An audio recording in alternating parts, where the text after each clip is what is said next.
My God, I hate drugs.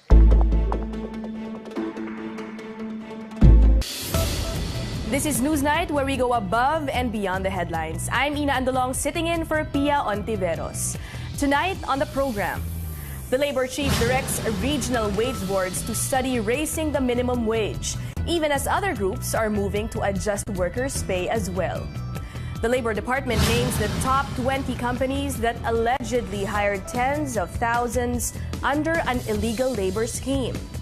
And the Cleveland Cavaliers are in their NBA Finals ticket, thanks again to LeBron James.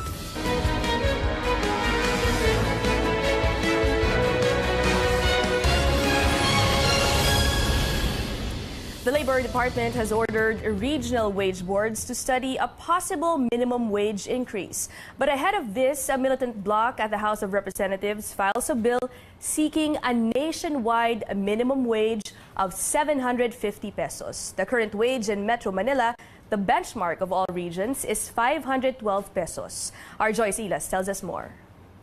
Labor Secretary Silvestre Bello wants regional wage boards to speed up public hearings, which may lead to minimum wage adjustments in the wake of rising commodity prices. A labor official says Bello mentioned a number of regions where wage reviews may be held since their last wage adjustment was more than a year ago. Si Secretary po, as he mentioned earlier, has already instructed yun pong ating mga regional boards na ang wage order ay nag-anniversary na ho. 6 regions po yun, and they are now in different stages of consultations. Maria Crisel C of the National Wages Productivity Commission says Bello mentioned the wage boards in Central Luzon, the Visayas, Zamboanga Peninsula, and Davao region, and if these areas had a sustained extraordinary increase in prices of basic goods within the last 6 months to merit a wage increase. President Duterte has also ordered the minimum wage review even without a wage hike petition. Ngayon pa lang po binigay yung order. Kailangan mo kasi yan, normally, there should be a petition. Pero ang ginawa na ng presidente, inutusan na sila, wag na kayo mag-antay ng petition. No? Pag-aralan na on your own, no?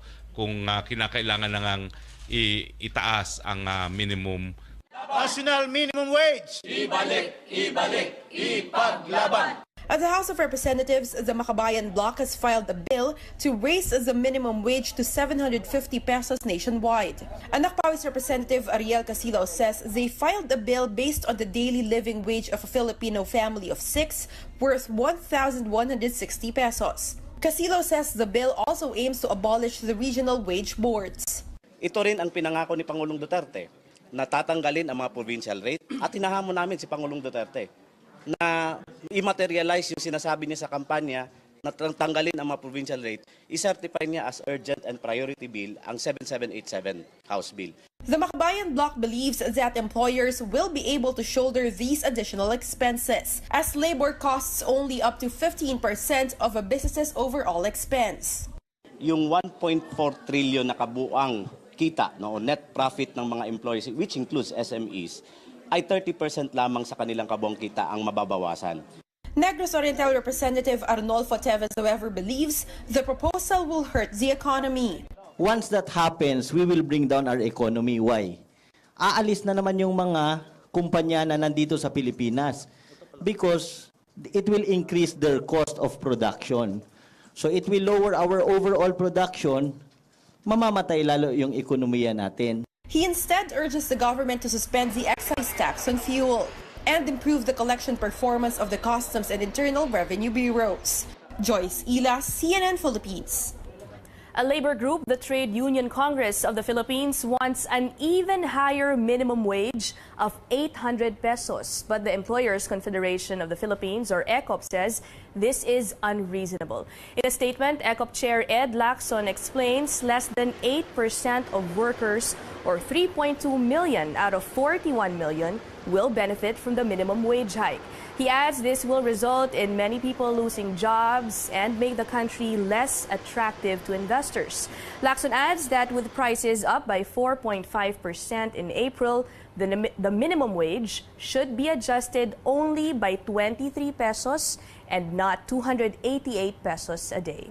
Lacson says the law provides different minimum wage levels in the region. He says a one-size-fits-all national minimum wage order will cripple many regions economically and set back the country's economic momentum, even with a build program of the government.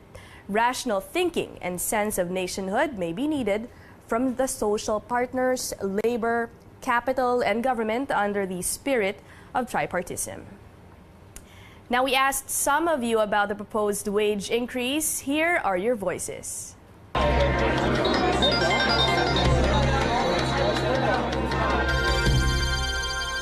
Oo naman, kailangan talaga dahil yun ang kailangan ng tao ngayon dahil kapos na kapos dahil sa train na yan, yung gusto nila. Yes, sana yung mas madagdagan pa yung sahod kasi lalo na ngayon wala nga tax pero mas naramdaman pa namin yung price na binibili namin sa grocery.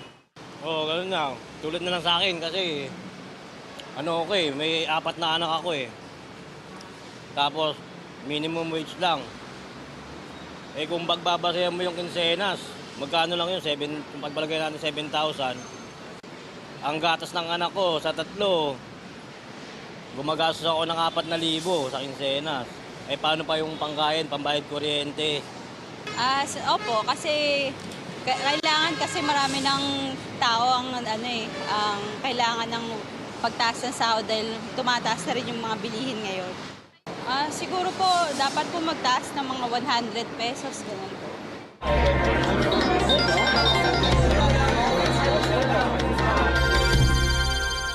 In another worker-related issue, the Labor Department zeroes in on the top 20 firms that are allegedly engaged in the illegal practice of labor-only contracting. Officials say more than 200,000 workers are affected and labor officials want them regularized. Our Rex Remigio tells us more.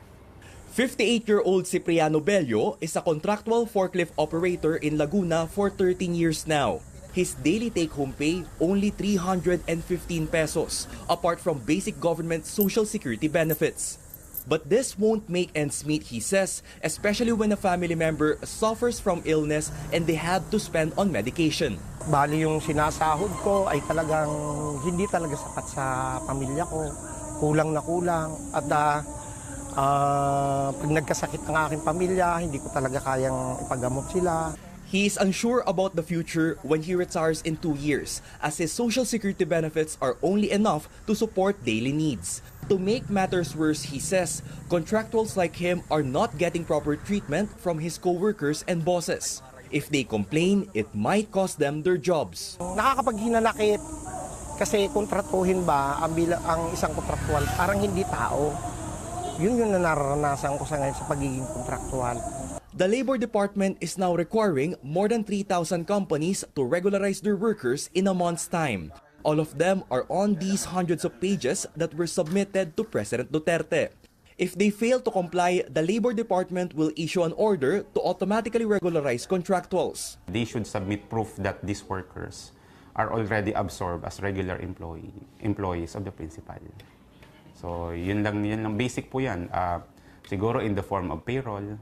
Doon sa payroll nila kasama na yung mga empleyado. The department has also identified 20 companies that have the most number of employees under an illegal contracting arrangement. They are in the food processing, telecommunications, automotive, mining, and aviation businesses. Labor Secretary Silvestre Bello believes the order to regularize workers will not affect the attractiveness of Filipino labor to foreign investors. Yung pagbigay naming listahan, hindi naman para put them in bad light, no? It is just to emphasize the concern not only of the President but also of the Department na dapat irespeto yung security of tenure ng ating manggagawa. Bello says this will also address job security concerns of hundreds of thousands of workers. But for the likes of the labor chief's namesake, Cipriano Bello, a regular status will help even just a few years before he retires. And he is banking on the government's assurance that long-time contractuals like him will be given a chance at a regular job and enjoy its corresponding benefits. So nangangarap kami ngayon na sana maging regular din kami na makaahon na kami, makalaya na kami sa ganitong matinding kahirapan talaga bilang mga kontraktor ng manggagawa, sir. Rex Remitio, CNN, Philippines. We now go above and beyond the headlines with an employers group and a labor group.